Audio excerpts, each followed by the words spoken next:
Buenas, estimados estudiantes, abordaremos el tema relacionado a cédulas hipotecarias. Abordaremos aspectos referidos a los conceptos, utilidad de las cédulas hipotecarias, derechos y obligaciones, acciones hipotecarias y agentes involucrados. Dentro del aspecto económico en Nicaragua es fundamental mencionar las operaciones bancarias, de las cuales estas operaciones activas de todo banco implican prestar recursos a sus clientes acordando con ellos una retribución que pagarán en forma de tipo de interés, o bien promover inversiones con la intención de obtener una rentabilidad. Los bancos se protegen del riesgo a través de las garantías fiduciarias, prendarias, líquidas e hipotecarias, teniendo un soporte para asumir la deuda. El crédito hipotecario nace como una necesidad de interés social a la población nicaragüense de poder aplicar a un crédito de vivienda. ¿Y qué son las cédulas hipotecarias? Las cédulas hipotecarias son valores emitidos por entidades financieras que a cambio pagan un interés fijo. Su ganancia es la hipoteca sobre un bien inmueble que es propiedad del emisor, además de la garantía solidaria de la entidad financiera que interviene en la operación. La cédula hipotecaria es un título de valor que está documentado por un escrito impreso extendido a favor de una persona determinada, en este caso cédula nominativa, o a favor de una persona anónima, que viene siendo una cédula al portador, en cuyo texto ha de indicarse el tipo de cédula que es, diferenciándose las cédulas con garantía especial de las cédulas con garantía global, la letra o número que le corresponde y otras cláusulas o estipulaciones que la entidad emisora crea conveniente señalar, siempre que tales cláusulas o estipulaciones no alteren ni desvirtúen la naturaleza del título. Por otra parte, podemos definir que también son valores emitidos por particulares mediante la intervención de un banco hipotecario y garantizadas con hipotecas sobre un inmueble propiedad del emisor, además de la garantía solidaria del banco hipotecario que interviene en su emisión. Por ello, podemos también hacer referencias como otra denominación que las cédulas hipotecarias son obligaciones emitidas por bancos que realizan operaciones de crédito hipotecario, las cuales conceden garantías preferentes a sus titulares sobre la totalidad o una parte de los créditos hipotecarios constituidos a favor de la entidad emisora. Es entonces la obligación al portador no reivindicable emitida por un banco hipotecario o por una sección hipotecaria de otra clase de banco, garantizadas con el capital y reservas del banco o sección o con el conjunto de sus préstamos hipotecarios de armonización gradual. Para ello es importante aclarar que cédulas hipotecarias de circulación significan el monto total de cédulas hipotecarias emitidas por un banco en poder del público o del mismo banco y que no han sido remitidas o canceladas de conformidad con las leyes, estatutos y reglamentos del banco. Al hablar de la naturaleza jurídica de las cédulas hipotecarias, podemos hacer referencia a que el objetivo de ir profundizando en el estudio de las mismas es necesario destacar que por sí mismas son consideradas como títulos valores, esto de conformidad a lo preceptuado en nuestro Código de Comercio, ya que reúne las siguientes características. En primer lugar, son incorporación. El derecho es consustancial al documento y está indisolublemente unido a él desde el momento en que se cumplen los requisitos solemnes señalados en la ley. Se opera de una transformación y se eleva el documento simple a categoría de un título de crédito. El derecho quedó fusionado en el título. De integración, porque consiste en que el título de crédito debe de constar textualmente todos los actos cambiarios exigidos o autorizados por la ley. En otras palabras, todos los actos relativos al mismo deben de incluirse en él. De ahí que podemos decir que solo lo que consta en el texto es lo que tiene validez. Así, cuando un título de crédito es aceptado por una persona que se obliga a pagarlo, debe hacerse constar esa aceptación en el mismo. No bastará que el aceptante manifieste su conformidad ante el juez, notario público, testigo, ya que se ofrezca como prueba de su aceptación la fe pública del juez o del notario y del dicho de los testigos como tal. La literalidad, en palabras de Vivantes, quien es el intérprete más inspirado del principio de la literalidad, sostenía que es la pauta y medida del derecho.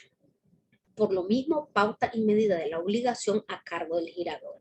Es decir, en palabras de Ascarelli, que el derecho que brota del título es literal en el sentido de que es todo aquello que mira su contenido, extensión y modalidades. Es decir, en su esencia y en su forma es decisivo exclusivamente el elemento objeto del tenedor del título. Literalidad significa simple y sencillamente que lo escrito en el texto del documento es lo que constituye el derecho. El que lo suscribe se obliga a pagar tal día la cantidad de tantos, cantidad de plata o de dinero, según lo acordado, en un lugar determinado. Esa pauta, medida y alcance de la obligación es lo que legítimamente adquiere el título y tiene exactamente el derecho literal en el consignado. La legitimación es la característica que tiene el título de crédito según la ley de circulación que faculta a quien lo posee para efecto de exigir al suscriptor o endosante, en su caso, el pago de la prestación en él consignada y de autorizar al obligado a solventar válidamente su deuda a favor del tenedor. En caso de que dicha deuda no sea cumplida voluntariamente por el obligado, por el que suscribió o endosó el título, es evidente que el poseedor de este podrá exigir el cumplimiento en forma coactiva mediante la intervención de las autoridades judiciales correspondientes.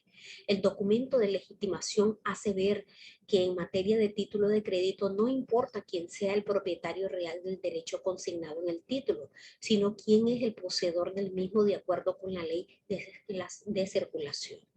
En cuanto a la abstracción, consiste en la inoponibilidad de excepciones y defensas derivadas del negocio causal de un título de crédito contra cualquier tenedor de buena fe que no esté con aquel. Parte pues este principio en las circunstancias en que el tenedor de un título de crédito tiene un derecho autónomo por la necesidad de separación que hay entre dicho título y la causa que lo originó, para poder proteger a posteriores acreedores contra excepciones a menudo desconocidas que podrían derivar del negocio subyacente. La sustantividad, podemos hacer referencia de que los títulos de crédito debemos entender dos cosas. En primer lugar, que en virtud de este principio, llamado también de independencia, todos y cada uno de los actos integrados en un título valen en sí y por sí mismos con independencia recíproca. Y en segundo lugar, que los títulos tienen en sí mismos vida jurídica plena, por lo que bastándose a sí mismos no necesitan ni pueden ni deben integrarse a ningún otro documento. Las cédulas hipotecarias son, de acuerdo al parecer de algunos autores, los documentos de emisión y circulación controladas necesarios para ejercer y para transferir el derecho de crédito expresado en ellos, que constituyen fracción de un mutuo colectivo y cuyo pago se haya garantizado mediante la atribución a su beneficiario o a su simple tenedor de un derecho en caso de concurso sobre créditos hipotecarios. Mismos deben de incluirse y deben de determinarse sobre créditos hipotecarios no afectados a ninguna garantía especial. Si hablamos entonces un poco de la parte del principio de abstracción, consiste en la inoponibilidad de excepciones, defensas derivadas del negocio causal de un título de crédito contra cualquier tenedor de buena fe que no esté con aquel. Parte pues este principio en la parte de las circunstancias en que el tenedor de un título de crédito tiene un derecho autónomo por la necesaria separación que hay entre dicho título y la causa que lo originó para proteger a posteriores acreedores.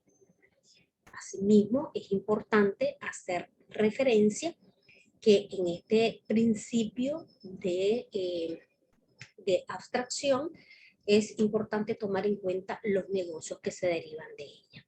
Asimismo, pues hacíamos referencia a la parte de la sustantividad, que es importante determinarla o sobre créditos hipotecarios no afectados a ninguna garantía especial. La autonomía, el título de crédito endosado destinado a circular y puesto ya en circulación, es independiente y autónomo respecto del negocio que le dé origen, y lo que vale y obliga es únicamente lo que está inserto en el mismo. Por virtud de los principios de integración y literalidad, solo son actos válidos los que están consignados y escritos en el documento y nada de lo que ocurrió en el negocio causal que dio origen al título de crédito puede prevalecer en la vida jurídica de este documento. En cuanto a los elementos que intervienen, en primer lugar podemos hacer referencia al banco, que tiene la responsabilidad de cumplirle a los tomadores de la cédula y tendrá el carácter de fiador solidario para ellos. Firmará justamente con el emisor cuando el banco las emita y firme. Se convierte en el responsable del pago de las mismas, garantizando ello con su propio patrimonio. El banco percibirá una comisión que pagará al acreditado o a los prestatarios beneficiados con el producto de las emisiones hechas directamente por el banco. El prestatario o acreditado es la persona que, en caso de los emisores intermediados por el banco, reciben el dinero producto de las colocaciones de las cédulas y garantiza hipotecariamente la emisión con bien y bienes inmuebles. El tomador de cédula son los acreedores de los emisores y por consiguiente las personas que adquieren las cédulas hipotecarias pagando su valor y las que recibirán los intereses convenidos. Según la doctrina, las cédulas hipotecarias contendrán los siguientes requisitos de forma. La palabra cédula hipotecaria, que no debe de faltar y debe de resaltar textualmente su fecha de expedición, el nombre del banco que le emite. Es importante destacar también el importe de su emisión con expresión de número y valor numeral de la cédula, así como la serie y número, el tipo de interés y el modo de su redención, la fecha de su vencimiento, la garantía específica, la firma de los obligados. Según el artículo 3888 del Código Civil nicaragüense, cada cédula debe de ser el valor de 100 córdobas o de un múltiplo de esta cantidad, estar firmado por el registrador y por el dueño del inmueble hipotecado o por su legítimo representante y expresar en primer lugar los datos necesarios para poder identificar la finca hipotecada, que no puede ser más de una. En segundo lugar, la cantidad total que importa la hipoteca o que la cédula se refiere a la que importen las hipotecas para cédulas anteriores si lo hubiere. Y en tercer lugar, el nombre y apellido de la persona a cuyo favor se extiende y la fecha y lugar de pago. La legislación nicaragüense vinculada al respecto hace referencia de que en Nicaragua se contemplan normas acerca de este tema en la Ley de Títulos Valores desde el artículo 325 al 330. Asimismo, en el Código Civil también se regulan las cédulas hipotecarias en el capítulo 10, que rola en los artículos 3884 al 3898. La Ley General de Registro Público, que hace las diferencias con la hipoteca común. Y asimismo podemos hacer referencia a las principales características. En primer lugar, garantiza una obligación crediticia a hacer llegar recursos al dueño y la finca queda comprometida. Es una especie de un derecho real agregado a un título de valor y su diferencia con la hipoteca es la irresponsabilidad del propietario. La obligación del principio de literalidad al que ya referimos y se va a responsabilizar por el monto de la cédula, la circulación de la cédula, que es imposible en una hipoteca. Otras características que es meritorio también mencionar es la sanción penal a quien falsifique cédula. Se consideran en circulación las que estuvieran en poder del público y las que no hayan sido redimidas y canceladas aun cuando se encuentren en poder del banco. Los intereses se pagan a los tenedores de cédula al portador, no son reivindicables, se redimen y amortizan dentro del plazo fijado para el pago de los préstamos a que corresponde, garantizadas por el capital y reserva del banco y con el conjunto de sus préstamos hipotecarios se amortizan gradual. Los préstamos que garantice la emisión están asegurados con primera hipoteca y no excederán del 50% del valor del inmueble grabado. Las vencidas o solicitadas para el pago dejan de ganar intereses desde la fecha en que se verifican los hechos anteriores. No pagan intereses fijos, se pueden emitir duplicados, se emiten por escrituras públicas de la sociedad emisora, Si son cédulas de garantía general, en la escritura se hará constar el monto de los créditos hipotecarios que les sirven de garantía. Si son de garantías específicas, se hará constar el crédito que les sirva de garantía. Y también se emiten en serie. Ahora hablemos un poco sobre la clasificación de las cédulas hipotecarias. Según las garantías que les sirvan de respaldo, las cédulas hipotecarias pueden clasificarse en cédulas hipotecarias con garantía especial y cédulas hipotecarias con garantía global. Las cédulas hipotecarias de garantía general, conocidas como cédulas con garantía global, son las que efectivamente los créditos hipotecarios que en un momento dado respaldan las cédulas con garantía global. Son todas aquellas de las cuales sea titular el banco emisor, no afectados a ninguna emisión de cédulas con garantía especial, sin que importe que tales créditos sean anteriores, contemporáneos o posteriores de las cédulas emitidas. Los créditos hipotecarios de las cuales es titular el banco emisor tienden a desaparecer por efectos de las amortizaciones y de las cancelaciones, pero los nuevos créditos que se constituyen a favor del banco vienen a incorporarse a la masa de lo que respaldan las cédulas con garantía global. Por tanto, las cédulas hipotecarias de garantía especial son efectivamente aquellas que los bancos emiten con el respaldo de uno o varios préstamos hipotecarios determinados que se hayan otorgado a su favor antes de la respectiva emisión. En cuanto a los derechos y obligaciones de las partes, en primer lugar, el banco o acreditante, en primer lugar, pone a disposición del acreditado el importe del crédito, recibir los pagos que realice el acreditado una vez iniciada la vigencia del contrato, elaborar y enviar el estado de cuenta, solicitar el pago anticipado del importe del crédito y cargar al importe del crédito las cuotas por comisiones. Del cliente al acreditado están realizar el pago de la cantidad del objeto del crédito de la manera establecida en el contrato, pagar los intereses ordinarios y moratorios y cualquier otro cargo que el banco le cobre, constituir las garantías hipotecarias a favor del banco, contratar un seguro de vida que garantice el importe del crédito y un seguro que ampare el bien otorgado en garantía, disponer de los recursos en las formas pactadas en el contrato. En cuanto a las normas sobre la gestión de riesgos crediticios, podemos referir los activos de riesgo. Se entenderán como activos de riesgo todas las operaciones de cartera de crédito y contingentes que de alguna manera signifiquen financiamiento directo o indirecto a favor de personas naturales o jurídicas. También se considerarán activos de riesgo los bienes adjudicados, las carteras de inversiones y las cuentas por cobrar.